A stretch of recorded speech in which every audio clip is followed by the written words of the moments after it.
नमस्कार, मैं हूं कुमार गजेंद्र। जनपथ ऑन द स्पॉट में आपका स्वागत है। हमारे एक दूसरे social media platform podcast with Kumar Gajendra में भी आपका स्वागत है, जहां आप हमें सुन सकते हैं। अरविंद केजरीवाल, आखिर करोगे क्या यार? करके क्या रहोगे? समझ नहीं आता बॉस। जहां जहां भी आपने कदम रखा, घोटालों का मतलब लगता है कि सचमुच केजरीवाल वर्सेस घोटाला और घोटाला वर्सेस केजरीवाल। यानी कि अगर हम अरविंद केजरीवाल का नाम लें तो उसकी जगह हमें अरविंद केजरीवाल का नाम घोटाले रख देना चाहिए, या घोटालों का नाम अरविंद केजरीवाल रख देना चाहिए। क्या क्या हो गया सचमुच? ये बात हम इसलिए कह रहे हैं कि अब एक नया घोटाला सामने आ गया। आपको याद तो होगा ही, कभी कभी अगर सरकारी अस्पतालों में जाने का मौका मिला हो किसी से मिलने या किसी भी तरीके से, तो आपको याद होगा कि अरविंद केजरीवाल ने सरकार में आने के बाद वहां पर एक सुरक्षा कर्मी लगा दिए थे। Security service, private security service को कॉन्ट्रैक्ट दे दिया और सुरक्षा कर्मी लगा दिए। अब भैया ये सुरक्षा कर्मियों का नाम रख दिया था मार्शल। आज सरकारी अस्पतालों में कभी आपने ऐसे लगे देखे थे मार्शल? कभी लगे देखे थे? लेकिन केजरीवाल साहब ने एक नया आविष्कार किया और वहां पर मार्शल लगा दिए, और ये मार्शल थे सिक्योरिटी एजेंसियों के, जो प्राइवेट सिक्योरिटी एजेंसी। और ये सिक्योरिटी एजेंसी कौन थी? इन्हीं के लोगों की। मैं आपको आज एक बात बताने जा रहा हूं। ये सारे घोटालों की जड़ में एक तो मनीष सिसोदिया है।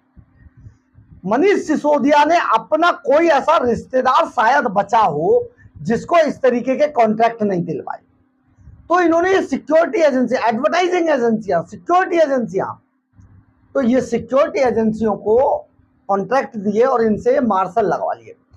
इसके पीछे जो सबसे बड़ी वजह थी वो ये थी कि अपने ही लोगों को कॉन्ट्रैक्ट देकर जो अपने जिंदाबाद मुर्दाबाद करने वाले जो कार्यकर्ता हैं उनको ही नौकरियों पर लगा दिया जाए।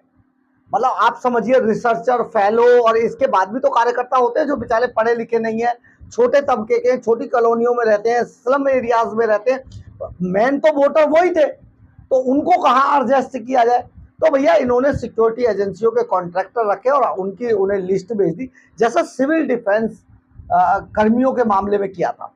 उनको लिस्ट भेज दी, इतने लोगों को रख लो भैया, तो रख लिए। और सिक्योरिटी एजेंसी से एक मुश्त पैसा ले लिया, टेंडर का ड्रामा कर दिया और लगा दिया। और ये जो सिक्योरिटी एजेंसियों के लोग थे ना, ये इतने इतने बदतमीज थे।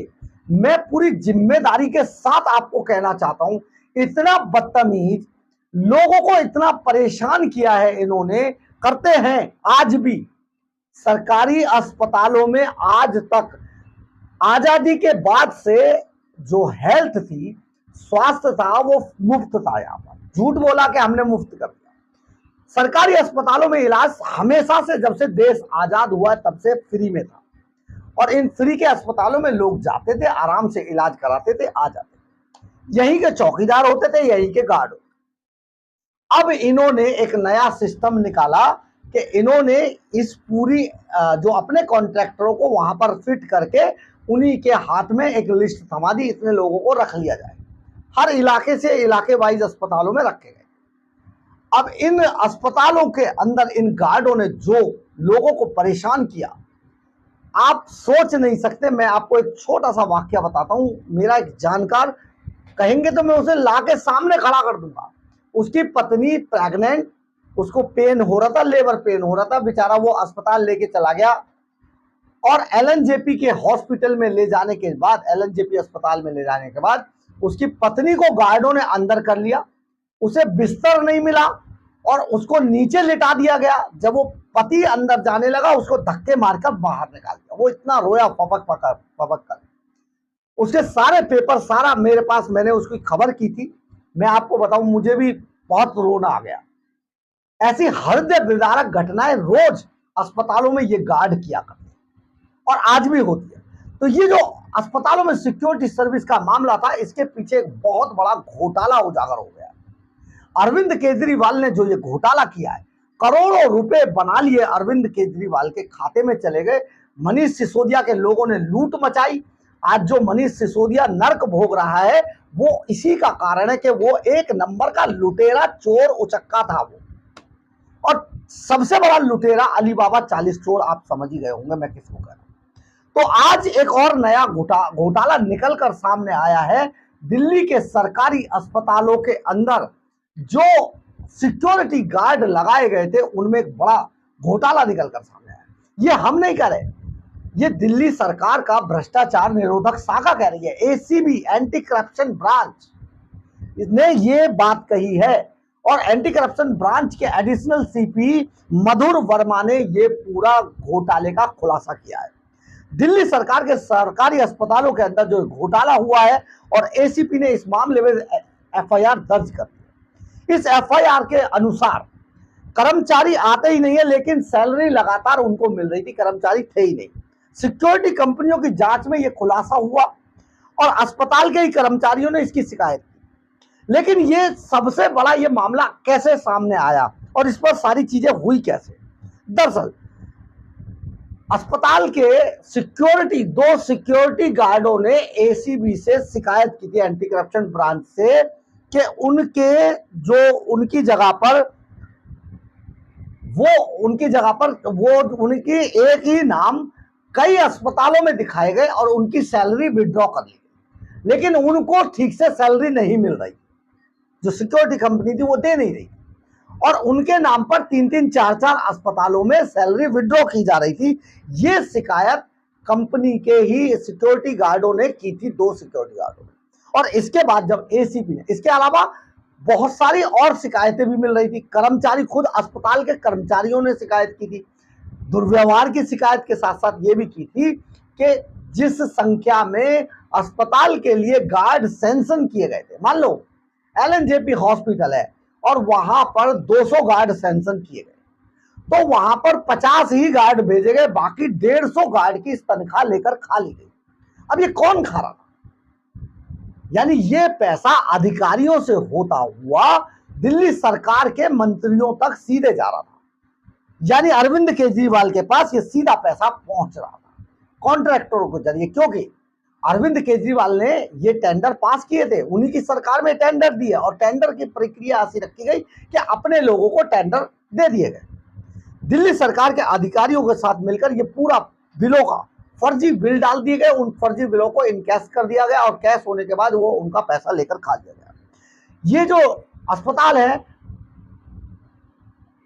जीटीबी हॉस्पिटल है, राजीव गांधी सुपर स्पेशलिटी अस्पताल है, हिंदूराव हॉस्पिटल है, एनडीएफ है, भीमराव अंबेडकर अस्पताल है, एलएनजेपी, इन सभी अस्पतालों के अंदर ये सामने आया है। कई अस्पतालों में तो गार्ड लगाए ही नहीं गए थे लेकिन उनके बिल लेकर खा लिए गए। टेंडर के द्वारा ये पूरा कॉन्ट्रैक्ट दिया गया था, लेकिन टेंडरों में बहुत बड़ा फर्जीवाड़ा किया गया। एसीबी ने शिकायत की थी इस पूरे मामले की और गार्डों ने जिन्होंने शिकायत की थी उसके बाद इसकी एसीबी ने जांच की और जांच के अंदर यह भी पाया, एसीबी ने कहा है कि नौकरी के नाम पर काफी लोगों से रिश्वत ली गई। यानी कि ऐसे लोगों को भी रखा गया जिनसे मोटी रकम रिश्वत के तौर पर ले ली गई और उन्हें अस्पतालों में गार्ड की या यानी कि मार्शल की नौकरी दे दी। आरोप यह भी है कि अधिकारियों को सारी जानकारी थी, इसके बावजूद इनके बिलों को लगातार पास किया गया। अब आप समझिए, आज करीब करीब 10 साल होने को आ रहे हैं। 10 साल में से आप 9 साल ही मान लीजिए, 9 साल अगर होते हैं तो अरविंद केजरीवाल की जेब में रिश्वत का करोड़ों रुपया चला गया अस्पतालों के सिर्फ सिक्योरिटी सिस्टम से। वो इतना मोटी रकम बनती है ना, करोड़ों रुपए की रकम बनती है, करोड़ों रुपए की। यानी कि आप सोचिए 150 गार्ड की सैलरी खा गए, कई एक एक गार्ड का नाम 3-3, 4-4 अस्पतालों में भेज दिया और अधिकारी पूरे मिले हुए थे, उन्होंने रिश्वत लेकर, मोटी रिश्वत लेकर वो सारे बिल पास कर दिए। अब ये बिल अधिकारियों ने किसके दबाव में पास किए ये भी अभी सामने आना बाकी है। कौन से मंत्री महोदय इसको खा रहे थे पैसे को? आतिशी खा रही थी, सौरभ भारद्वाज खा रहे थे या कोई और खा रहे थे? सत्येंद्र जैन खा रहे थे। सत्येंद्र जैन तो महाभ्रष्टाचारी था, वो तो आज भी सड़ रहा है जेल के अंदर, तो वो हो सकता है वो भी खा रहा हो। मनीष सिसोदिया सड़ रहा है जेल के अंदर, तो हो सकता है वो भी खा रहा हो। ये इतना मोटा पैसा हर चीज में खा गए भैया, कितना बड़ा पेट था इनका, बाय गॉड समझ नहीं आ रहा। घोटालों का इन्होंने मतलब पूरी दुनिया के अंदर रिकॉर्ड तोड़ दिया है। अब इसमें भी ये कोई नई चीज ढूंढेंगे बॉस। क्या ढूंढेंगे, ये तो कल संजय सिंह या तो चिल्ला रहे होंगे, आतिशी चिल्ला रही होंगी, या सौरभ भारद्वाज सांस ले लेके कुछ कुछ बोल रहे होंगे, हाथ मल मल के, अजीब टाइप की सिचुएशन। क्योंकि एक करोड़ों अरबों रुपए दिल्ली सरकार, दिल्ली के खजाने के, जो पैसा दिल्ली के डेवलपमेंट पर खर्च होना था, उस पैसे को ये खा गए।